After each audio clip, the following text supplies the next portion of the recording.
Okay, I don't know where everybody is, but we'll get started nonetheless. So we were learning yesterday that there are scenarios, there are situations where you're allowed to act in a less than fully ethical way, I guess you would say, to a person who's acted unethically towards you. And the example that we gave is that if a person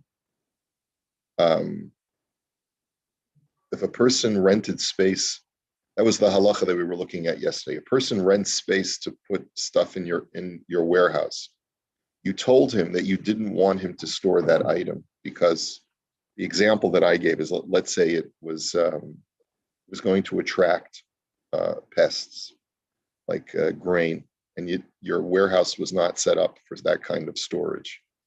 And he gives you certain assurances, like he's going to fumigate the place, and he'll make sure that a pest control person comes in once a week and sprays. And then he ends up not doing that at all. And then the place starts to attract rodents. So what are your rights as a landlord to a person who has not kept his end of the bargain? Or let's say you have a tenant who says, I'd like to bring in 3 roommates, right? And you say to the guy, no, this is an apartment that's not meant for 4 people to live in. And he gives you every assurance that he's going to, he won't overcrowd the place. And then, okay, turns out that he's a frat boy and he makes parties all the time, right? So what are your rights as a landlord? So you do have a right to empty out the space, take his goods, and toss them out. You can toss them out in the middle of the street because he has not complied with his side of the bargain. But midas chasidus, an act of piety to go above and beyond the letter of the law, would say that the proper thing to do is to notify some rabbinic body and tell them, if you want, on this guy's behalf, you can hire a service that'll come out of his safety deposit or his goods themselves that I'm about to empty out of his apartment, and hire someone to put it into storage somewhere else. But if it doesn't happen by midnight tomorrow night, his stuff is out in the street. So you have every right to do that. Now, this may not be in compliance with the Dina de Malchusa, with the law of the land. The law of the land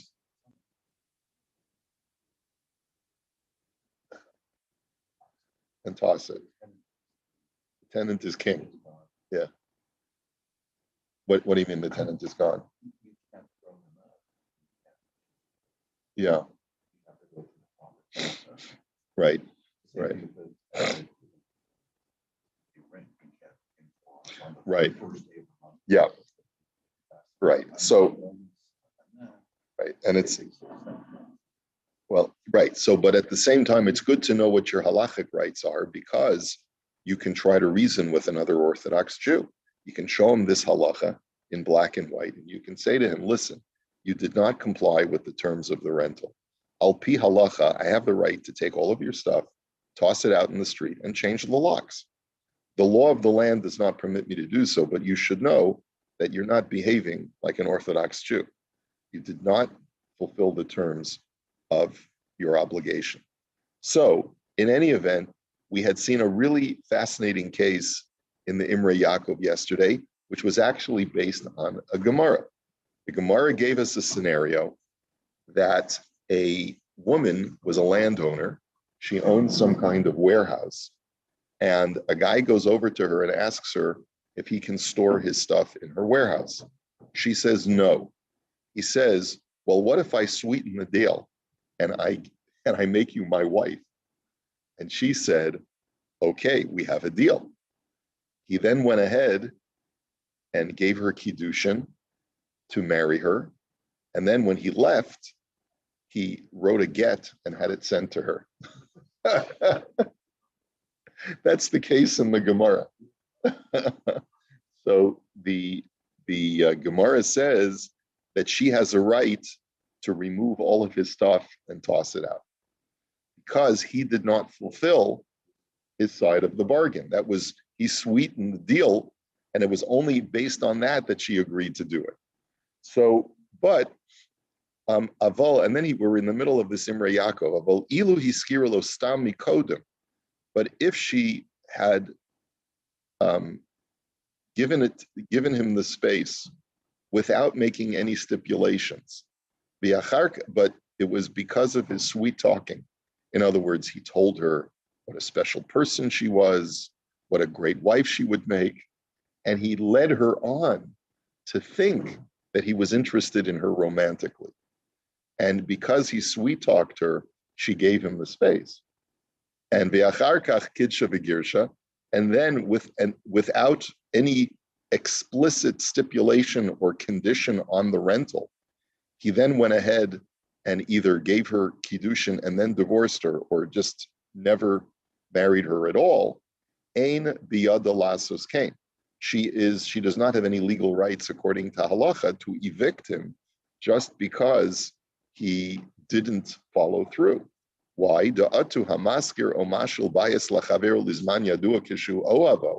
says, because, think about it for a second. If I lease you a house because we're friends, and I let you become my tenant and let you live in a living space that I am in charge of, and then we get into a fight, and you're not my friend anymore. Does that give me a right to evict you just because we're not friends anymore? I mean, it would make for a good sitcom. This whole would make for a great television show, right? You can just hear the audience roaring in laughter. You certainly can't make such an argument. But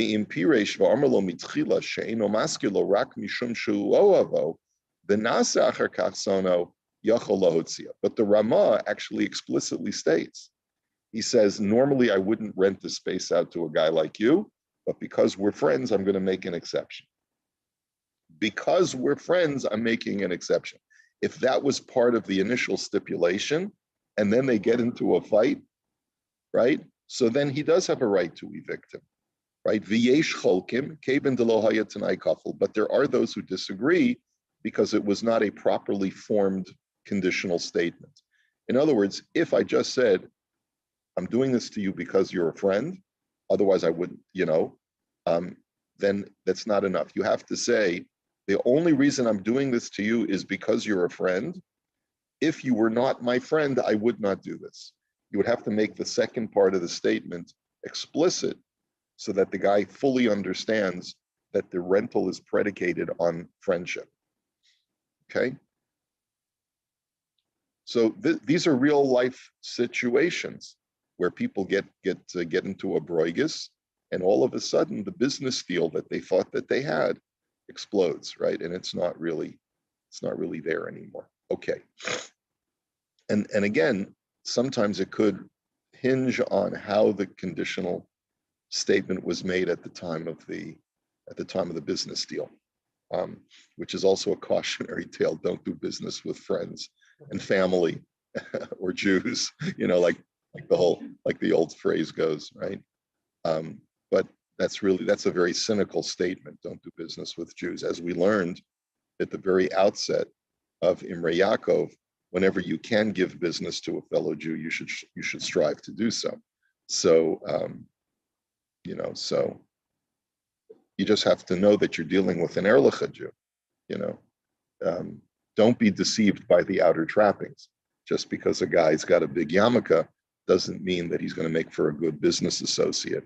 But if all things are the same, and you have the opportunity to do a deal with a Jew versus a non-Jew, then it's always better to give the business to a Yid whenever you can. Okay. So let's see, where are we up to now? So we're up to Shemaskiro Lakol. That was Memhe. 1 second. So where is that? Oh, that's from the previous page. Okay.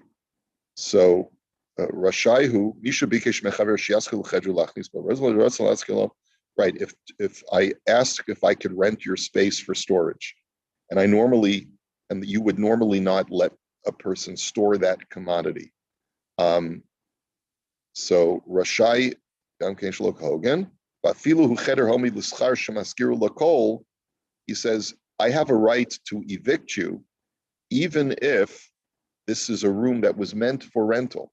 But because you did not uphold your side of the agreement to make certain provisions when agreeing to store your item in my space, I do have a right to evict you, even though this room is meant as a rental. Like the Imrei Yaakov explains,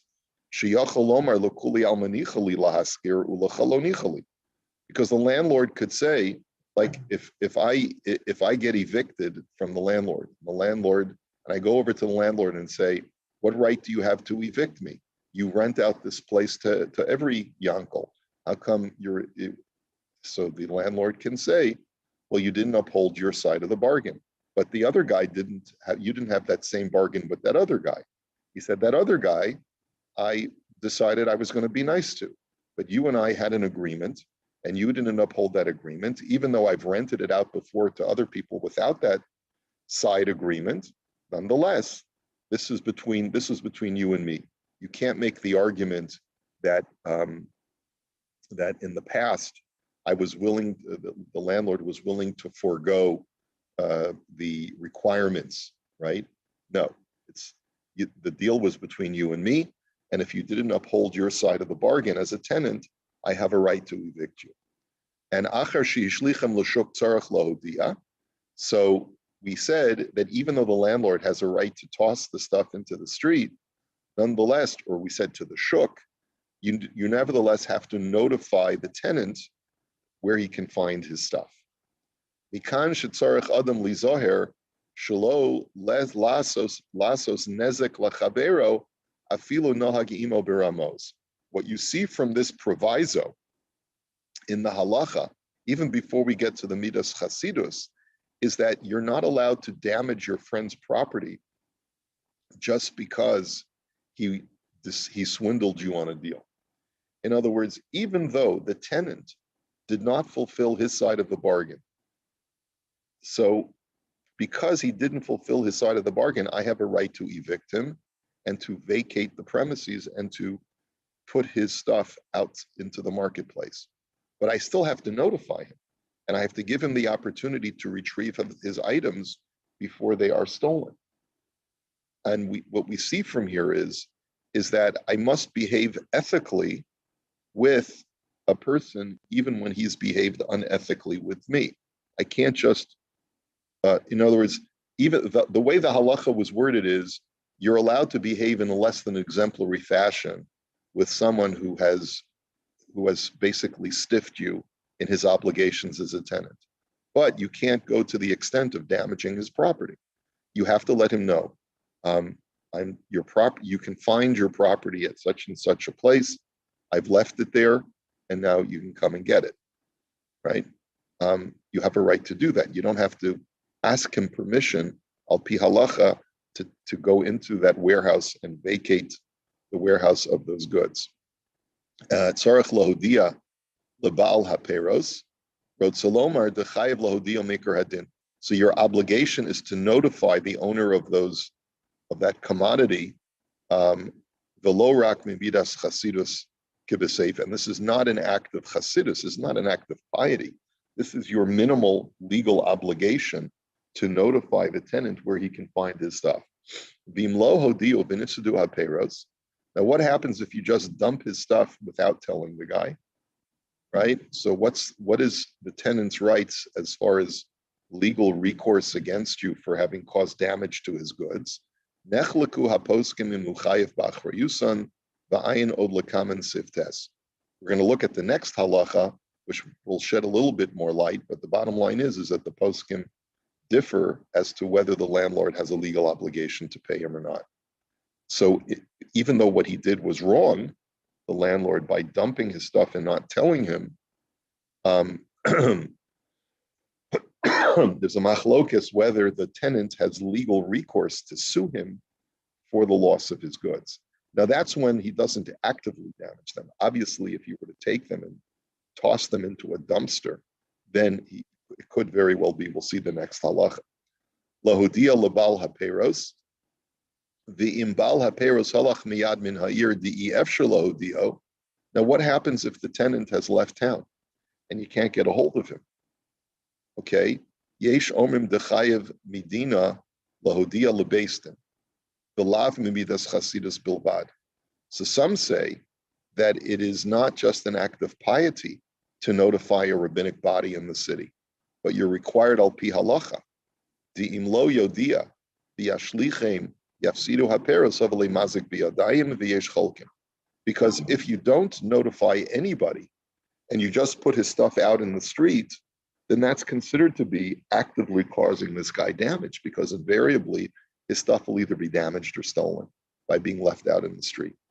So, so you would be obligated, if you can't get a hold of the tenant and you need and this happens all the time, you have these storage facilities. There's even it comes up on my social media, these clips, they must have this new show or shows, Storage Wars. So where you can buy a storage unit of someone who just basically disappeared, and you pay $1,000.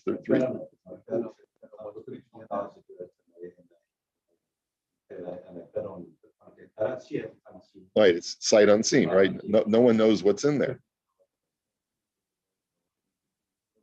Yeah, right. And so it's exciting because they open it. Oh, really? Yeah.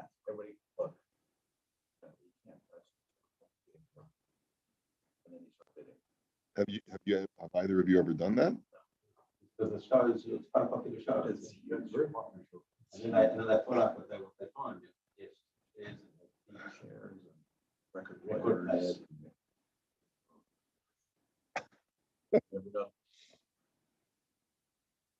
People, it's fun. It sounds like fun. It's a fun business, right?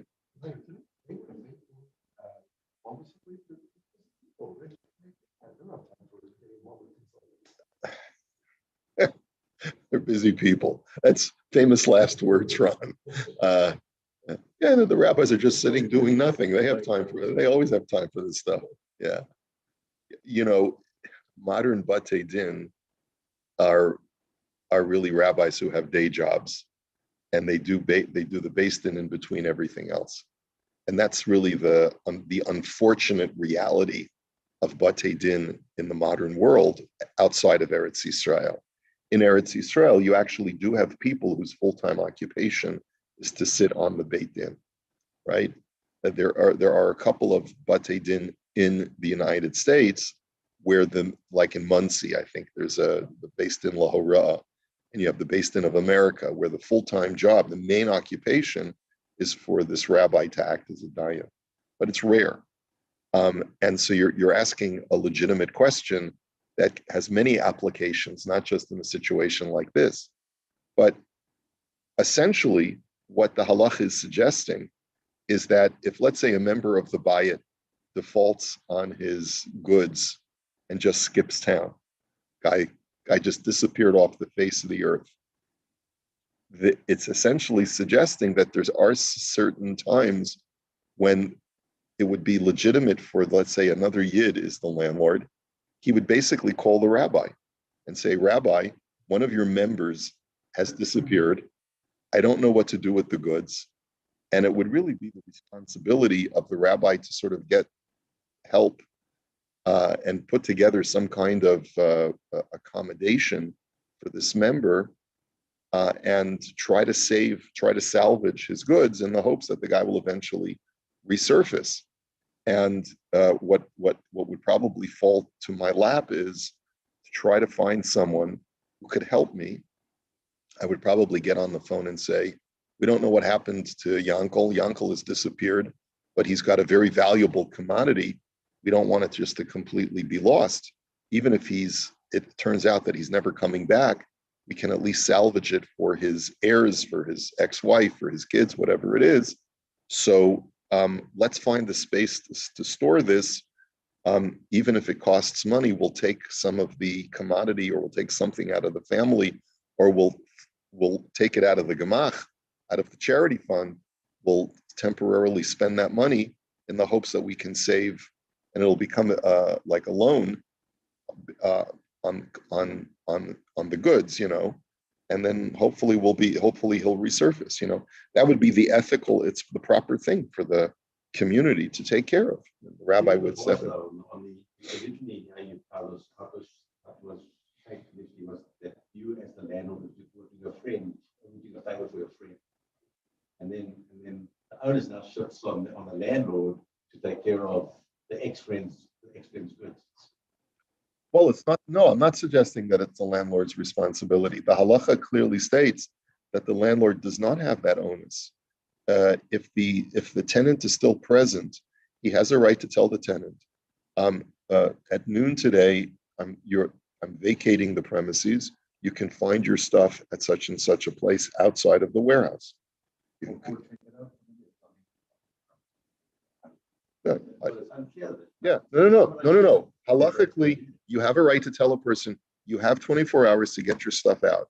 If it's not out by such and such a date at such and such an hour, you can find it out in the street. And Moish says, of course, legally I don't have a right to do that based on Dina de Malchusa, but the halacha says I do have a right to do that as a landlord. Yes, out in the street, as long as you give him the warning that that's where he can find it. That's where he can find it, because you're not actively damaging it, because you've given him notice. And it'll be up to him to get a truck or a wagon or whatever he needs to get in order to retrieve that item before it gets damaged or stolen. The conundrum is, what if he's not reachable? Then you don't have a right to put it out in the street without first notifying the Beis Din, because then you're essentially going ahead and damaging the item, because by putting it out without notification, because you can't reach him, then you're actively damaging the stuff. And this too is a machlokas as far as what the landlord's options are.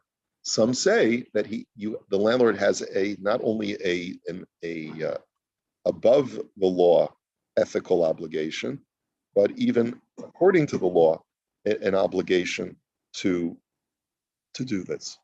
And then the last thing that we saw is midas chasidus lo hodia lebeis din kodem sheyashlichem. It's considered to be an act of piety to let the Beis Din know in a situation. Let's see.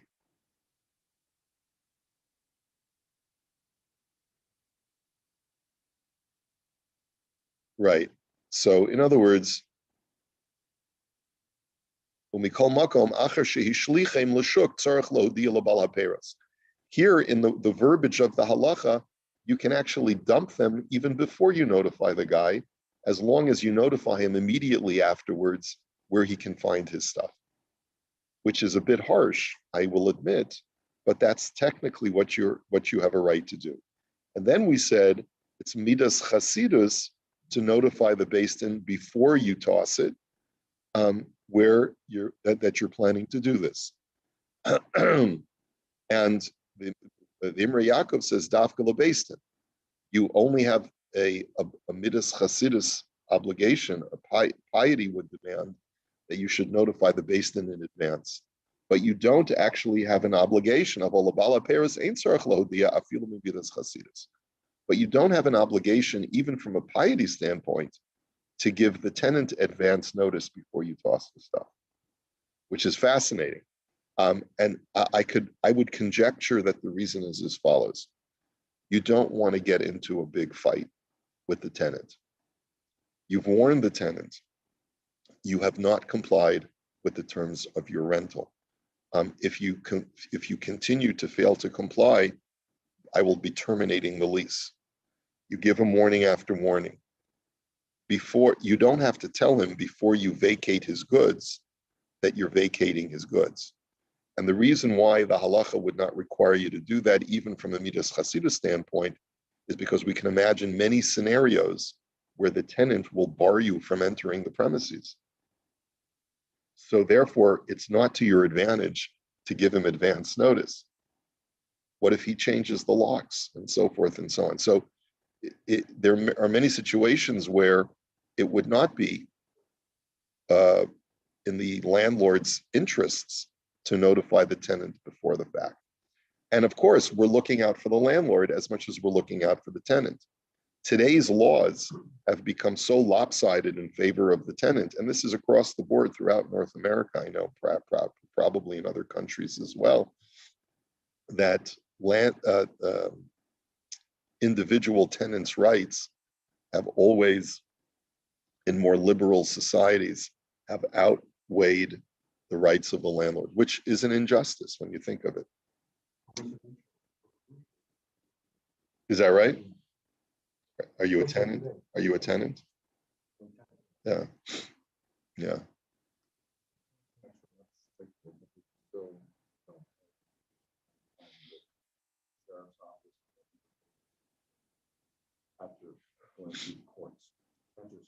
Right, and residential, if you lease it up, they can only go up a certain amount for raise the tenant and a rental, where in commercial, you can double your rent overnight. That's rental. That's not racist.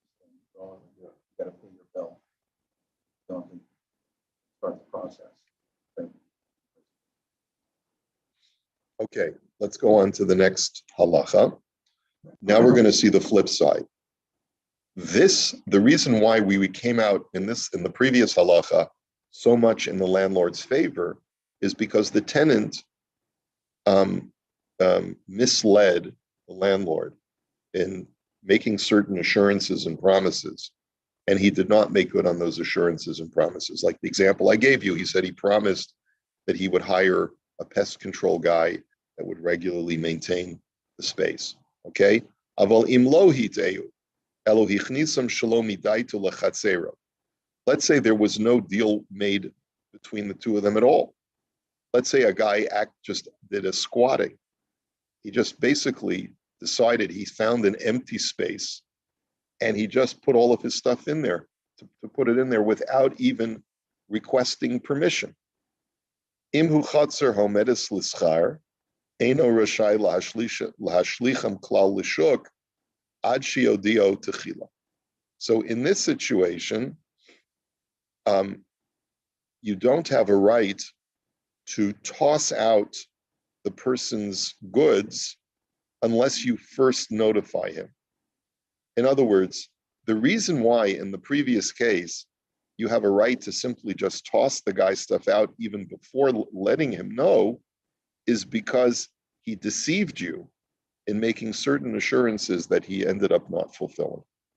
So his treachery was, in a sense, greater. Let's say there was no agreement at all, but a guy simply brings his goods and puts it in your storage facility without any agreements whatsoever. And you say to the guy, what are you doing? This is my warehouse, and it's a warehouse that I usually rent out to people. Why do you have your stuff in my warehouse?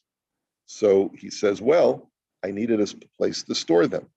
So if there's no agreement at all, and you as a landlord don't want his things in that space, you have to notify him in advance that you're going to be tossing the stuff out. That's if the warehouse is meant for leasing.